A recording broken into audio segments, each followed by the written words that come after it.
গভীর জঙ্গলে মধ্যরাতে অন্ধকারে এই মেয়েটার সাথে এই ছেলেগুলো যেভাবে শারীরিক যৌন অত্যাচার করে, তারপরে এই মেয়েটার সাথে যা হয় সেটা দেখার পর আপনারাও সত্যি অবাক হয়ে যাবে। আজকে সেরা একটা ফিলিপাইন্স লাভ স্টোরি 2025-এর মুভি এক্সপ্লেন করতে চলেছি। হে গাইস, আমি আছি সৌরভ আর আপনারা দেখছেন সিনে লাভ স্টোরি। আজকের মুভি লিগাও ওয়াইল্ড। মুভির শুরুতে আমরা পাহাড়ি একটা গ্রাম দেখতে পাই আর এই মেয়েটাকে দেখানো হয়। মেয়েটার নাম মায়া। মায়ার গ্রাম এত বেশি সুন্দর ছিল যে সেখানে অনেক টুরিস্ট বেড়াতে আসতো। প্রতিদিন সকালের মতো তাড়াতাড়ি ঘুম থেকে উঠে সে দেবতার কাছে পুজো দিচ্ছে, আর তখনই তার পাশে একটি ছেলে এসে দাঁড়ায়। ছেলেটার নাম শিনু। আর শিনু মায়াকে অনেক খারাপ নজরে দেখতো, মানে বুঝতেই পারছো কিভাবে দেখতো। মায়া শিনুর সাথে বেশি কথা না বলে সেখান থেকে চুপচাপ করে চলে যায়। এরপর মায়া নিজের কাজ করতে বেরিয়ে যায়। সে এইভাবে ঝর্ণার পাশে জামা কাপড়গুলোকে ধুচ্ছিল। আসলে মায়া একজন ধোপা। সে গ্রামের সবার জামা কাপড়গুলোকে ধুয়ে দিত এবং এইভাবেই সে টাকা উপার্জন করত। আর তখনই হঠাৎ করে দেখা যায় এই দুটো ছেলে মেয়েকে, যারা এই জঙ্গলের মধ্যে বেড়াতে এসেছিল। মায়ার কাছে এসে তারা জিজ্ঞাসা করে যে আমরা কালো পাহাড়ের দিকে বেড়াতে যাব, একটু বলতে পারবে? মায়া তখনই তাদেরকে ইশারা করে কালো পাহাড়ের রাস্তাটা দেখিয়ে দেয় এবং ছেলেটা ও মেয়েটা মায়ার পথ দেখানো ওই পথ দিয়ে কালো পাহাড়ের দিকে তারা যেতে শুরু করে। এরপর মায়া নিজের কাজ করতে আবার শুরু করে। আর এদিকে বেড়াতে আসা ছেলেটা এবং মেয়েটা গভীর জঙ্গলের মধ্যে তারা প্রবেশ করে গেছে। আর এরপর ছেলেটা এবং মেয়েটা সুযোগ বুঝে ওই সমস্ত কাজ যেগুলো আমাদের ভাগ্যে আজও পাইনি, বুঝতেই পারছেন, ওই সমস্ত কাজগুলোকে তারা করে ফেলে। আর এর ঠিক কিছুক্ষণ পর মায়া ওই পথ ধরে বাড়ি ফিরছিল। তখনই মায়া ওই ছেলেটা এবং মেয়েটাকে এইসব কাজ করতে দেখে নেয়। মায়া এইসব কিছু দেখে সহ্য করতে পারে না। সেও একটা পাথরের উপরে বসে নিজের আঙুল দিয়ে কাজটা, মানে বুঝতেই পারছো, কাজটা করে ফেলেছে। এরপর মায়া নিজের বাড়িতে ফিরে আসে। বাড়িতে ফিরে এসে সে তার নিজের কাজগুলো করছিল। আর এখানে মায়ের স্বামীকে দেখা যায়। মায়ের স্বামীর নাম ছিল নোয়া। নোয়া আসলে পঙ্গু ছিল, কারণ একটা গাছে উঠতে গিয়ে সে পড়ে যায়। তারপর থেকে সে আর হাঁটতে পারে না। এরপর সন্ধে নামে। সন্ধ্যের সময় মায়া এসে নোয়ার কাছে তার শারীরিক চাহিদা মেটানোর জন্য চেষ্টা করে, কিন্তু নোয়া তো পঙ্গু রয়েছে, সে কিছুই করতে পারে না। সত্যি মুখের কাছে খাবার এসেও খাবারটাকে খেতে পারলো না নোয়া। আর এটা ঠিক করার জন্য তাকে থেরাপি দিতে হবে। থেরাপি চিকিৎসা করার জন্য অনেক টাকার প্রয়োজন। আর মায়া নোয়াকে কথা দেয়, আমি একদিন তোমার থেরাপি করাবো। আর এইসব কিছু পারে না বলে মায়া তো রেগেই যায়। তারপরে মায়া নিজের ঘরের দিকে চলে যায়। পরের দিন সকালে দেখতে পাই আমরা এই ছেলেটাকে। ছেলেটার নাম বিনসু। বিনসু এই গ্রামে নতুন বেড়াতে এসেছে। আর বিনসু একজন ডাক্তার রয়েছে থেরাপি করার। আর মায়া রোজ ঝর্ণার জলে যেভাবে কাপড়গুলোকে কাছাকাছি করতে আসে, সে আজকেও কাজ করছিল। তখনই সেখানে বিনসু এসে মায়াকে বলে যে আমি কালো পাহাড়ে যাব, কালো পাহাড়ের রাস্তাটা একটু দেখাতে পারবে বা বলতে পারবে? তখনই মায়া বলে যে তোমার সাথে কে রয়েছে? বিনসু বলে আমি একাই এসেছি। মায়া বলে তোমার গার্লফ্রেন্ড আছে নাকি? বিনসু বলে না না, ওসব কিছু গার্লফ্রেন্ড আরও আমার নাই। আর এইভাবে দুজন কথাবার্তা বলার পর দুজনের মধ্যে একটা প্রেমের সৃষ্টি হয়। আর তখনই বিনসু তার ব্যাগ থেকে একটা চকলেট দেয়, আর যেটাকে মায়া অনেক বেশি খুশি হয়ে যায়। মায়া এরপর বিনসুকে কালো পাহাড়ের রাস্তাটা দেখিয়ে দেয়। আর তারপরে বিনসু সেখান থেকে যেতে যায়। আর তখনই মায়া বিনসুর সাথে যেতে থাকে, কারণ মায়ের বাড়িও কালো পাহাড়ের পথে যেতে যেতেই পড়ে। তার জন্য সে বিনসুর সাথে এগিয়ে যায়। কিছুটা পথ যাওয়ার পর মায়ের হঠাৎ করে একটা হোঁচট খায়, তার জন্য তার পাটা সেখানে মুচকে যায়। আর তখনই বিনসু পেছনে ঘুরে দেখে মায়া তো চোট পেয়েছে। সঙ্গে সঙ্গে সে মায়ের চিকিৎসা করতে শুরু করে এবং তার পায়ের মোচটাকে ঠিক করে দেয়। আর এর ফলে মায়ের শরীরের মধ্যে একটা ছেলের স্পর্শ হয়েছে, তার জন্য মায়া সঙ্গে সঙ্গে, বুঝতেই পারছো, গরম হয়ে যায়। এরপর বিনসু না ছাড়ার পাত্র নয়। সঙ্গে সঙ্গে সে মায়ের সাথে ওই সমস্ত কাজ ভালোভাবে, কারণ কে ভাই ছাড়বে এত সুন্দর একটা মেয়ে, বুঝতেই পারছো।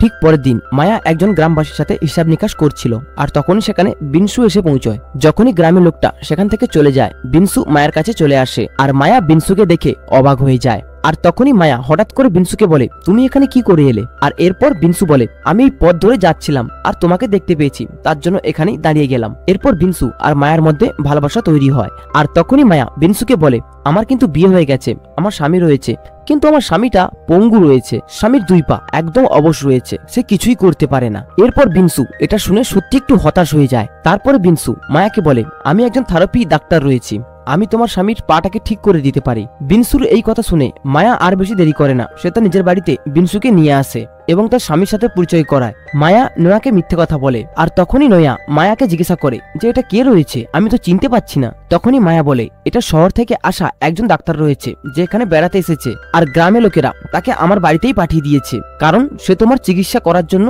এসেছে। এরপর বিনসু নোয়াকে জিজ্ঞাসা করে যে তোমার শরীর কেমন রয়েছে। বিনসু রিপোর্ট দেখে নোয়াকে বলে এটা কি করে হলো? আর তখনই নোয়া বিনসুকে বলে আমি একটা গাছে উঠতে গিয়েছিলাম, একটা উঁচু গাছ থেকে নিচে পড়েছি, তারপর থেকেই আমার দুটো পায়ের চিকিৎসা হয়েছে, তারপরেও কাজ দিচ্ছে না।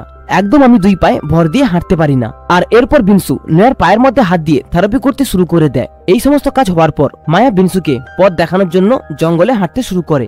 আর কিছুক্ষণ পর বিনসু মায়াকে বলে, তোমার স্বামীকে আমি ঠিক করে তুলবো, আবার তোমার স্বামী বেশ কয়েকদিন আমার থেরাপি নিলেই একদম ঠিক হয়ে যাবে, আগের মতো ঠিক আবার হাঁটতে পারবে। এরপর বিনসু আরো বলে, আমাকে কোনো পয়সা দিতে হবে না, তোমার স্বামীর চিকিৎসা আমি বিনা পয়সায় করে দেব। বিনসু মায়ের সাথে কথা বলতে বলতে তাকে তার তাঁবুর কাছে নিয়ে আসে আর সুযোগ বুঝে আবারও ওই কাজ করে ফেলে আর কি। আর এরপর সিনু জঙ্গলে ঝোপের পাশ থেকে সে তার মোবাইলের মধ্যে এসব কিছু ভিডিও করছিল। ঠিক পরের দিন বিনসু মায়ের বাড়িতে আসে এবং মায়ের স্বামী নোয়ার চিকিৎসা করতে শুরু করে দেয়। আস্তে আস্তে করে থেরাপি করতে করতে নোয়া আস্তে আস্তে করে সুস্থ হতে শুরু করে। থেরাপি করার সময় বিনসুর গায়ে নোয়া এইভাবে শারীরিক সম্পর্ক করার চেষ্টা করে। আর এসব কিছু নোয়া দেখতে পায় না, কারণ থেরাপি করতে তার অনেক বেশি ব্যথা হচ্ছে, তার জন্য সে চোখটাকে বন্ধ করে রেখেছিল।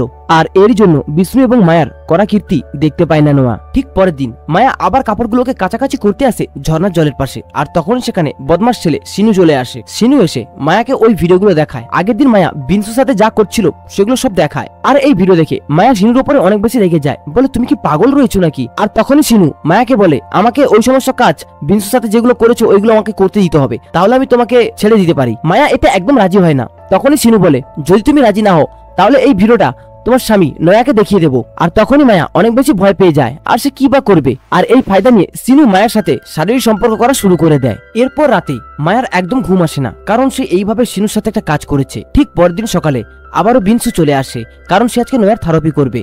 আর এইভাবে আস্তে আস্তে করে নয়া হাঁটতে শুরু করে। অনেকক্ষণ থেরাপি করার জন্য নয়া অনেকটা দুর্বল হয়ে গেছে, তার জন্য সে বাড়ির ভেতরে রেস্ট করার জন্য চলে যায়। আর এই সুযোগে মায়া বিনসুর সাথে আবারও কথা বলতে শুরু করে। আর ঠিক কিছুক্ষণ পর তারা ওই দিনের আলোতেই আবার শারীরিক সম্পর্ক করা শুরু করে দেয়। রাত নেমে আসে, নয়ার একদম ঘুম আসছিল না, কারণ সে কিছু কথা মায়ার সাথে শেয়ার করতে চায়, কিন্তু মায়া তো ঘুমিয়ে গেছে। ঠিক পরের দিন সকালে আবারও বিনসু মায়ের বাড়িতে চলে আসে। এসে আবারও নয়ার থেরাপি করতে শুরু করে। আর এবারে নয়া আরো বেশি সুস্থ হয়ে যায়, আর সে এবারে একা একাই হাঁটতে পেরেছে। কিন্তু নয়া একদম খুশি ছিল না, সে অনেকটা বেশি ভেতরে ভেতরে দুঃখ করতে থাকে। ওই দিন রাতে জঙ্গলের মাঝে বিনসুর তাঁবুর কাছে আর বিনসুর কাছে মায়াও ছিল। তখনই বিনসু মায়াকে বলে, তোমার স্বামী তো আবার আস্তে আস্তে ঠিক হয়ে গেছে, এবার আমাদের কি হবে? আর তখনই মায়া বলে, তাতে কি হয়েছে, যখন তুমি এই গ্রামে ঘুরতে আসবে তখনই আবারও আমার সাথে শারীরিক সম্পর্ক করতে দেব। এরপর বিনসু বলে ওঠে, একটা কাজ করলে ভালো হয় না, তুমি আমার সাথে শহরে পালিয়ে চলো, সেখানে আমরা দুইজন একসাথে বিবাহ করব। মায়া ও বিনসু তারা কথা বলছিল, আর তখনই জঙ্গলের এক পাশ থেকে সেখানে সিনু এসে হাজির হয়। সিনু এসে বিনসুকে বলে, তোমাদের ভিডিও কিন্তু আমার ফোনে রয়েছে, ওগুলো কি দেখবে? কিন্তু বিনসু এসব কথা বিশ্বাস করে না। আর তখনই সিনু তার ফোনটাকে বের করে বিনসুকে দেখায়। বিনসু এতে অনেক বেশি রেগে যায়, কিন্তু সিনু একদম নেশায় ছিল, তার জন্য সে বিনসুর সামনেই মায়াকে বলে, আবারও আমি একবার শারীরিক সম্পর্ক করতে চাই তোমার সাথে। কিন্তু এতে মায়া কান্না করতে শুরু করে, আর সে এটা করতে রাজি হয় না। আর তখনই সিনু তার পকেট থেকে বন্দুক বার করে। আর এই বন্দুক দেখে বিনসু ও মায়া অনেক বেশি ভয় পেয়ে যায়। আর তখনই সিনু বন্দুক দিয়ে এক পাশে বিনসুকে করে দেয় আর এক পাশে মায়াকে করে দেয়। বিনসুর দিকে গানটাকে সে তাক করে রাখে, আর এই সুযোগে মায়াকে জামা কাপড়গুলোকে খুলতে বলে দেয়। সিনু এতটা বেশি নেশা করেছে যে সেখানে বিনসু ভয় পাচ্ছিল যদি তার দিকে বন্দুকটাকে চালিয়ে দেয়।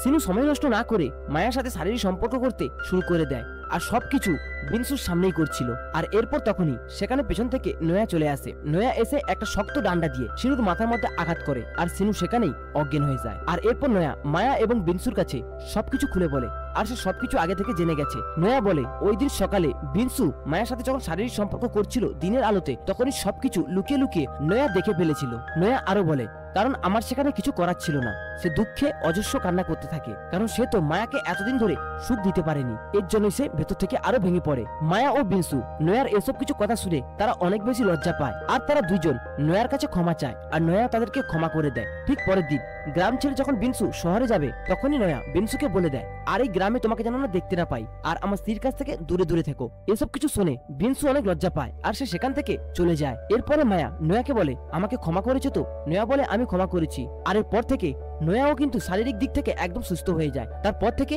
মায়া এবং নয়া সুখে শান্তিতে ঘর করতে থাকে। আর এখানেই মুভির সমাপ্তি ঘটে। আজকের ভিডিওটা বাস এতটুকু ছিল।